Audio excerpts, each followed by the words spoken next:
Hello and welcome to Beyond the Bubble. I'm Darren Barnett. And I'm Jordan Farrell. Tonight we'll be covering the recent sports news in both professional and college football, as well as take a look at a man who survived 16 years in prison on death row, as well as the recent developments in affirmative action. In sports news, the Atlanta Falcons were met with their first loss of the 2012 season on Sunday against the New Orleans Saints. The 31-27 loss dropped the Falcons to an 8-1 standing, making them the last team in the NFL to suffer a loss this season. The Falcons, still tied for the best record in the NFL, will face the Arizona Cardinals this Sunday at the Georgia Dome, so football fans be sure to tune in. In college football, the Georgia Bulldogs shut off their conference rivalry, the Auburn Tigers, 38-0 on Saturday. The win secures the Bulldogs' place in the Southeastern Conference Championship. Reverend William Moore is the only person in Georgia to be rightly convicted and sentenced to death and released. After living 16 years in prison on death row, Moore was released of his sentence after a plea from the family of this deceased man Moore shot. Moore spoke to the Berry community on the 21st anniversary of his release from the Georgia State Prison on Thursday, November 8th. During the session, he discussed the role race played in his conviction. Moore was accompanied through Skype by Jack Boger, who was his death penalty case attorney and is now the dean of the University of North Carolina School of Law. Moore currently lives in Rome with his wife and travels to other schools and prisons telling his story. For more information about Reverend Moore, check out Viking Fusion. In concurrence with racial issues, a case regarding affirmative action was introduced to the Supreme Court in October, reopening controversy from a precedent set in 2003. Viking Fusion's news producer Bethany McDaniel has more on the story. Abigail Fisher, a 2012 LSU graduate, claims that she was denied access to the University of Texas due to her race. Now, we all have heard cases about racism and prejudices. However, this case is unique because it involves reverse racism. Abigail Fisher is white.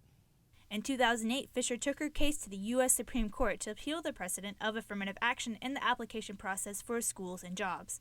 The court said Fisher's case is irrelevant because the University of Texas denied her application due to her academic standing. Whatever the outcome of Fisher's trial, she has reopened the door to a controversial issue. Affirmative action is, in theory, a process implemented by the state to give equal opportunities in the application process, whether that is for public schools or job applications.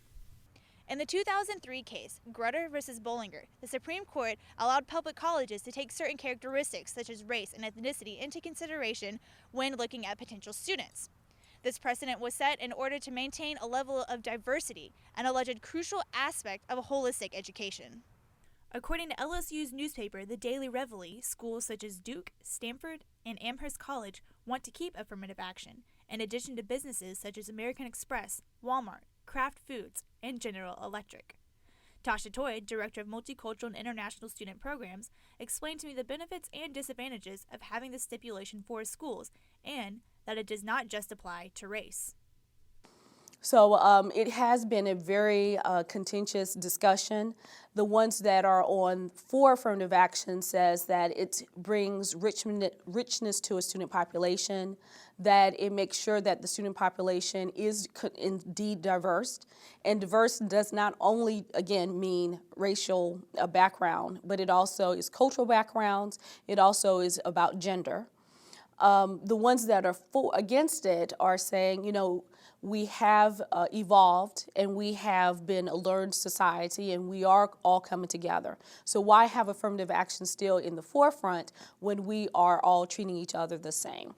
And that my grades and your grades should be the same, and just based on our skin color shouldn't make a difference in me attending school. Right, that should be on merit or... Right.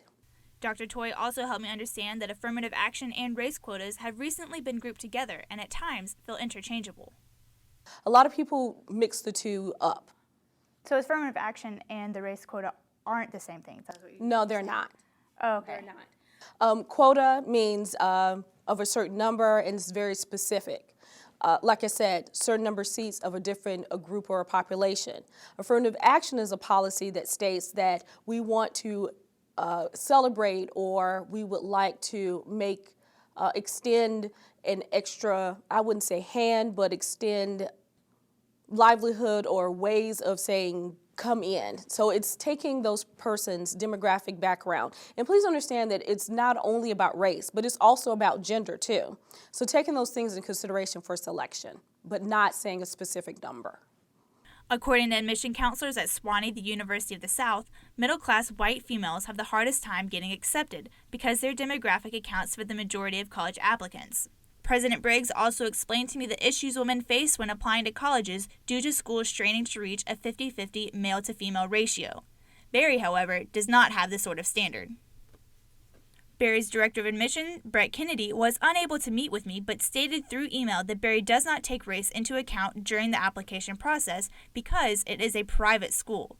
Berry's online application does have a section regarding the applicant's race, but states that it is optional and not considered in determining one's entry.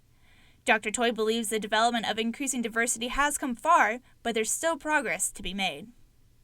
I really believe that we have made a lot of strides in what we're doing as a community, as a nation. And there is going to be a time where affirmative action should not need to be on the forefront.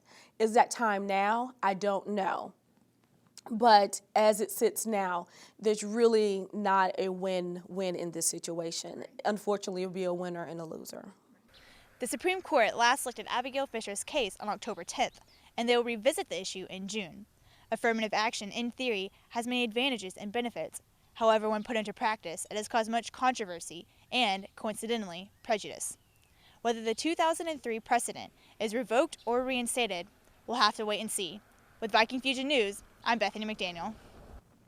Thanks, Bethany. For more information and full stories on Berry, as well as the Rome community, be sure to stay right here at Viking Fusion. For Viking Fusion News, I'm Darren Barnett. And I'm Jordan Farrell. Thanks for watching. See you next time on Beyond the Bubble.